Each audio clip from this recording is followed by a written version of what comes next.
kick things off, I've got a statistic for you that's honestly a total game changer. According to research from Sheffield Hallam University, a massive 55% of the information people gather during communication comes entirely from body language. Think about that for a second. More than half of the impression you're making on a hiring manager has absolutely nothing to do with the actual words coming out of your mouth. Your posture, your eye contact, how you use your hands, they're all speaking volumes before you even say hello. Okay, let's dive into this. Here is our chronological roadmap for the day. 1. Mastering your interview nerves. 2. Cracking the dress code. 3. Entering the room right.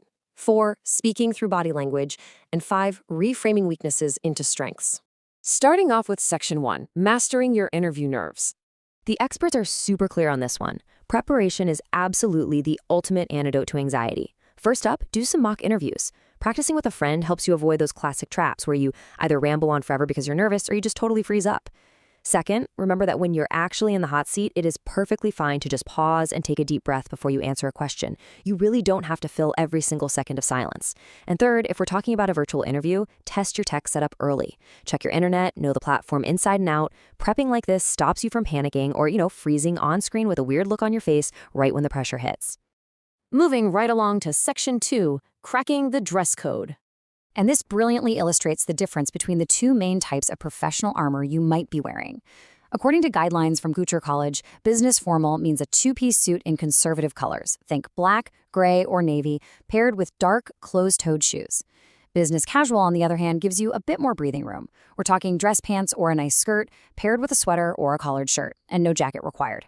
The big takeaway here, always research the company culture ahead of time so your outfit perfectly matches their specific vibe.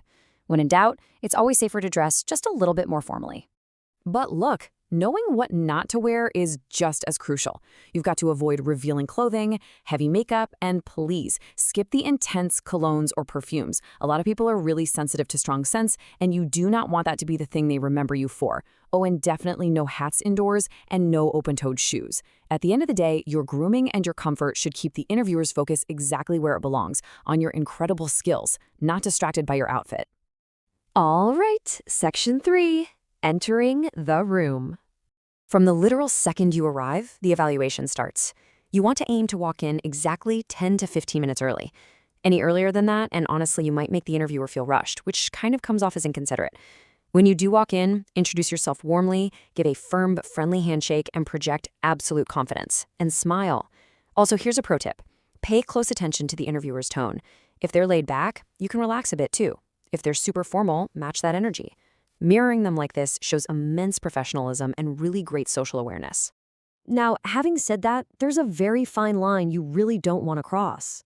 It's totally natural to want to build rapport quickly. But remember, an interview isn't the place to make a new best friend. Don't act too familiar too soon. Stay away from oversharing about your private life, complaining about the terrible traffic on the way over, or venting about personal drama. Keep things warm, sure, but keep it strictly professional and focused on the job from the moment you step through the door. Okay, on to Section 4, Speaking through body language. Now, what's really interesting about this slide is seeing the physical mistakes juxtaposed right next to the winning moves. Posture is literally everything here. You want to sit upright and lean just slightly forward. That shows you're engaged. Don't slouch or lean way back in your chair, because that just screams disinterest. As for your arms, keep them open, maybe rest your hands with palms facing up, which subconsciously signals honesty.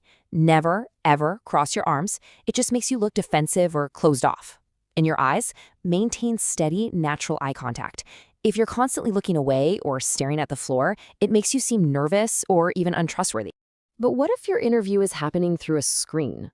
Well, virtual interviews are the modern battlefield, and while the rules change a bit, they are just as vital. First off, get that camera exactly at eye level. Stack some books on your laptop if you have to. And here is a massive tip. Look directly into the camera lens when you're talking, not down at the faces on the screen. That is how you simulate actual eye contact in a virtual space. Make sure your background is clean, well lit from the front, and completely uncluttered. And finally, try not to fidget. Keep your hands calm, and please make sure all your notifications are totally silenced. And finally, Section 5. Reframing weaknesses into strengths. You guys definitely know these questions. What's your biggest weakness? Or tell me about a time you made a mistake. They are classic trap questions designed purely to see how you handle pressure. When faced with these, people often make huge errors. They give those eye-rolling cliché answers like, "Oh, I'm just too much of a perfectionist." Or they start rambling, getting defensive, or worst of all, they start trash-talking their past employers. Listen to me on this one. Never, ever criticize a former boss or colleague, no matter how difficult they actually were. So the crucial point here is how you structure your response. This is exactly where you want to deploy the STAR method. STAR. It stands for situation, task, action, and result. You just briefly lay out the situation you were in, the task you needed to accomplish, the specific action you took to handle it, and the positive result that came out of it. This little framework is basically your ultimate weapon. It helps you build these really concise, story-driven answers that prove your true value without letting you get lost in the weeds. So how do you actually use that to reframe a negative? Well, using the STAR method, you can completely pivot a past mistake into a compelling story about your resilience. Let's say you had a super disorganized boss. You don't sit there and complain about them. Instead, you lay out the situation neutrally and then focus on the action you took. You explain how you learned to adapt to a really dynamic, high-stress environment and maybe built your own organizational systems that ended up saving the project. See what happened there? You're always focusing on adaptability, positive growth, and what you learned. You just turned a negative into a huge positive. As we wrap up this explainer, I really want to leave you with this highly encouraging quote from our sources. It is okay to make errors in an interview as long as you recover from them. Seriously, take a second and let that sink in. Hiring managers know you're human. They don't expect you to be some flawless programmed robot. If you stumble over a word or totally lose your train of thought, it's fine. Just take a breath, smile, and correct yourself.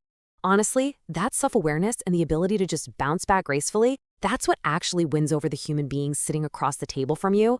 Because at the end of the day, perfection isn't the goal. Recovery, authenticity, and solid preparation, that's what really matters. You've got the tools now. You know exactly how to master those nerves, crack the dress code, command the room with your body language, and flip any negative right into a positive. So I'll leave you with this final thought. Armed with this entire roadmap, are you ready to step into that room and turn your next interview into an offer?